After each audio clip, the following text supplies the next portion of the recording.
Welcome to our channel, ladies and gentlemen. Thank you very much for choosing our show today. Now, the just concluded by-elections produced several surprising results. And one of the areas that shocked many was in Kisa East Ward at the heart of Quisero constituency. That is where Francis Atwoli, the Court Secretary General, comes from. Atwoli has been supporting the broad-based government. So the DCP candidate won that election. And the members of the opposition are over the moon with joy. They are claiming the bragging right that this was a case of David and Goliath because Moses Wetangula, the Speaker of the National Assembly, Francis Atwoli, the Court Secretary General, and even Musalia Mudavadi, the Chief Cabinet Secretary, were all there and they were trying to ensure that the broad-based government won everything. And so when the result came out that DCP candidate, this man who goes by the name Aduda Okwiri, won that by-election, they were humiliated. And Cleopas Malala has been going around saying that they defeated the giant Atwoli itself. Now today was supposed to be the homecoming ceremony for Okwiri, the DCP candidate that won that got victory in that ward. But something shocking happened. Rigathi was supposed to be the chief guest to celebrate the new party's victory because DCP was just launched the other day and they were able to capture a seat at the heart of Western, and that was an achievement. So he was to be there. But it is explained to us that these leaders, William Ruto, Atwoli, Mudavadi, and Wetangula, ganged up and they blocked Rigathi Gachagua from attending that ceremony. How cheap can we go? How low can we condescend? I want you to listen to Cleopas Malala explaining this, and don't go because Atwoli has also declared war on Malala and Rigathi Gachagua, and he's saying he's going to stop them. But the Trans Nzoia governor, George Natembeya, is also sounding a warning bell and is telling William Ruto, we've seen many presidents before you. They are gone. So don't think that you're immortal and just understand that power is transient. Ladies and gentlemen, let's begin by listening to Cleopas Malala. Kwamba leo mgeni wetu heshima alikuwa party leader wetu Mheshimiwa Rigathi Gachagua. Mumeona tumekawia, ingefaa tuanze saa 5 kamili. Lakini tukangoja hadi tunaona inafika saa 10, tukasema tuje na tuwaambie kwa nini hajakuja. Mheshimiwa party leader leo vile aliamka asubuhi, William Ruto, Rais wa Jamhuri ya Kenya, akasikia kwamba Mheshimiwa Rigathi Gachagua anakuja Kisa East, akaamurisha kwamba asijaribu kutoka Nairobi. Na Mheshimiwa Rigathi Gachagua alikuwa amelipia ndege yake chopa ya kukuja hapa. Wakaenda wakatisha yule mwenye hiyo chopa, kampuni ya hiyo chopa, wakasema watainyima biashara ya serikali. Hiyo chopa ikakataa kubeba Rigathi. Akaenda akalipia chopa ingine. Chopa ikasema kwamba iko na shida kidogo. Wakamwambia kama unataka kuenda basi tuingie, lakini tumekuambia iko na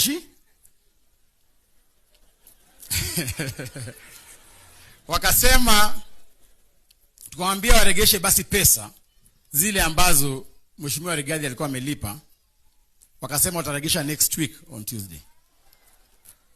Mheshimiwa Rigathi akaamua kuenda kuchukua fixed wing, ile ndege ambayo sasa ina fly, inakuja inatua hapa Kisumu. Alafu tumchukue na gari tumlete hapa.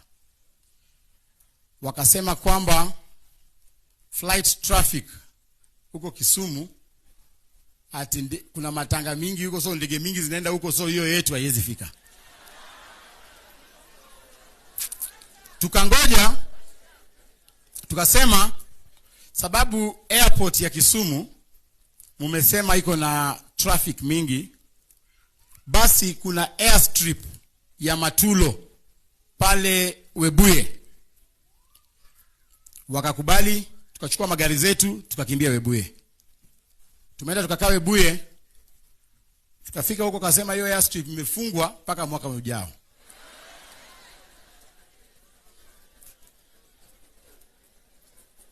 Wakasema haiwezekani. Tunavyoongea saa hii, mimi nashukuru sana wale maafisa wamekuja kutusaidia leo hapa. Hiyo ni mumeonyesha ushujaa. Asanteni sana maafisa wale wa polisi ambao wamekuja kutusaidia. Tunashukuru sana. Ulinzi na nyinyi ni vijana wetu, tunawashukuru. Lakini kutoka asubuhi wamechukua askari kutoka sub county zote za Vihiga, wako pale Kuisero. Walikuwa wanangoja tu Rigathi afike hapa. So tunataka kuambia kwamba William Ruto amesema Rigathi hata kuja Western Region, sababu ameogopa, bado anashtuka ati kwamba hapa Huisero MCA wa hapa ni wa DCP na anaitwa Aduta. Bado anashtuka ati huyu Aduda yeye anatoka Huisero mahali Atwoli anatoka. Sisi wote hapa mnajua nyumba ya Atwoli iko wapi? Si iko tu hapa across hapa Muluanda. If what Malala is saying is true, then that is a very disparate move from the broad-based government. I mean, you cannot stop Rigathi Gachagua from attending a ceremony. How does it change anything? Because we all know it was declared by the IEBC that Okwiri Aduda, the DCP candidate, won that by-election. So even if you don't allow Rigathi Gachagua to attend, it doesn't change the fact that that is a DCP candidate and he won. It also shows that the government is shaking. It also shows that they were really surprised. They cannot understand how Mudavadi, Wetangula, Atwoli, that is the backyard, home ground of Atwoli. Of course, Atwoli comes from another ward, but it is within the constituency, Huisero constituency. They are not very happy that finally the truthful man delivered that seat, and they are mad. They didn't want Rigathi Gachagua to be there. It is a supremacy battle to show Rigathi Gachagua we are the ones who are in control. But power is transient, and I don't understand how William Ruto forgets very fast. There was a time William Ruto was blocked from going to Uganda that he had not taken, permission from the office of the head of civil servants. And I remember his allies were warning Uhuru Kenyatta that power is very transient. Today, they are doing the same. Atwoli himself disagrees with Malala, and he says that he cannot reduce himself to the level of supporting or campaigning for an MCA. And Atwoli is saying that moving forward, he has declared war on Rigathi Gachagua and Malala, and that they are not going to win anything in the entire Western Kenya. That warning really proves that Atwoli and the likes are the ones who are very uncomfortable seeing Rigathi Gachagua celebrating the victory of the DCP. I have heard a lot of nonsense or nonsensical speeches being advanced by members of the opposition as per the recently concluded elections.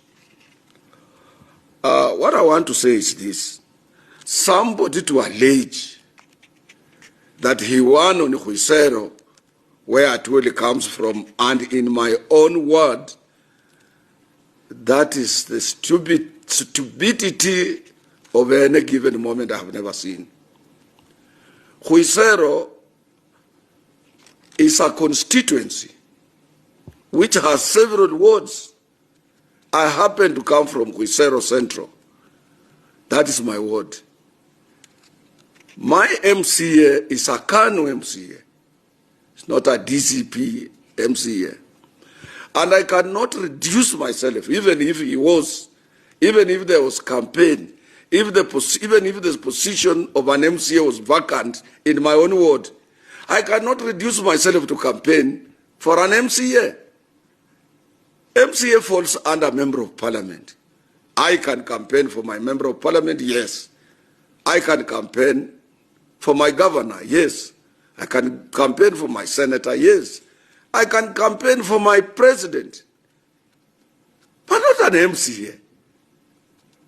MCA, the person who can be responsible, can be a Member of Parliament. Or the friends of that particular MCA can campaign for him. So people who have nothing to do, like Malala, to go around alleging that Atwoli was defeated on Khwisero, why can't they wait 2027? And I will stop them. I will stop them. I have the capacity to stop Malala from becoming anything in Kakamega. I have capacity to stop Gachagua from becoming anything in the Republic of Kenya. I have the capacity. And I think my capacity is so big than Gachagua's capacity. I have been in public life long before him. And I'm an elder, and they must respect me. You can't hovering everywhere talking about Khwisero ward, about Atwoli. What is Khwisero ward? How can you compare it to me? In fact, I only appeared in Malava. And after that, I went to Europe. I have been in Geneva. I wouldn't remain behind in Kenya that Atwoli can remain behind to campaign for an MCA. MCA position? Is that where Malala and the rest can reduce me to? Campaigning for an MCA? I campaign for an MCA myself? That is foolishness. And if they want to know who Atwoli is, let them wait. 2027 is not far. I will teach them. I will teach them. I will teach them. I will teach them. I will take on them. And Malala should not cheat Gachagua that he will be elected in Kakamega on anything. Nobody. And if I was Gachagua, he shouldn't waste even a single cent on Malala. Malala is his youth winger. He's nothing in Kakamega. He is nothing in Kakamega. Somebody should tell Gachagua that Malala is nothing in Kakamega. And we are there. They shouldn't go around telling people, oh, we have defeated Atwoli. I was not a candidate. And even if I was to be a candidate, I can't be a candidate for a position of MCA. I've said it here time and again. Even I can't be a candidate on a position of a Member of Parliament. I have said this time and again. They should listen to me carefully. I'm a national and international leader, not a local leader. I am. You can't reduce me to local leadership. Change, son. Yeah, Atwoli is very mad there because Malala is saying that he has been defeated. You know, politics is about perception. You cannot tell me that Atwoli did not wish that DCP was defeated. If you ask me, maybe he didn't campaign, but he knew, I think he just knew that there's no way DCP would win that seat. Had you asked Atwoli before the result was announced, I know he was very sure that no, it can be any other party but not the DCP. And that's why Malala is showing them that it is about the people. Once you present yourself to the people, and for the people to accept a newly launched party, the DCP, it seems DCP will be a surprise party. In fact, as we move to 2027, DCP is the party to watch. Maybe at the hearts of Migori, somewhere in Mombasa, somewhere in Northeastern, DCP is the new kid on the block. And Atwoli is actually mad because he feels he's being reduced to the level of the ward campaigns. Atwoli cannot project himself that is the one who controls the Western politics. I know he's got a lot of money. And when you have money, you can campaign, you can sponsor candidates, you can, sponsor anti-slogans, counter narratives, but he cannot say that is the one who's controlling the politics of Western. George Natembeya is warning William Ruto, and he's telling William Ruto, please, usitulete. Don't behave as if you are the second best thing that ever came to us, second only to oxygen. We've seen your predecessors, they come and go. And he's telling William Ruto, serikali si ya mamako. This is not your father's or your mother's property. Do your part and go when your time comes. And he's telling William Ruto, some of these things that you do them thinking that you are immortal or that you are there permanently. You will go, and maybe the law will catch up with you. Listen to Natembeya. Moi alikuwa rais wa Kenya, alala hapo lala. Mlimuona Mungu muona? Hata Moi nilikuwa arisini, mimi nilisimamia matanga yake kule Nakuru, nilikuwa provincial commissioner. Alikufa. Na akikufa wale wakora wote ambao wanamfuatafuata, mzee alikuwa mgonjwa, they were not even there. Mzee Moi alikufa tu peke yake. Raila amekufa hajakufa. Sasa wewe ukaharasi watu kwa sababu ni mkubwa, kwani Kenya ni ya mama yako bwana.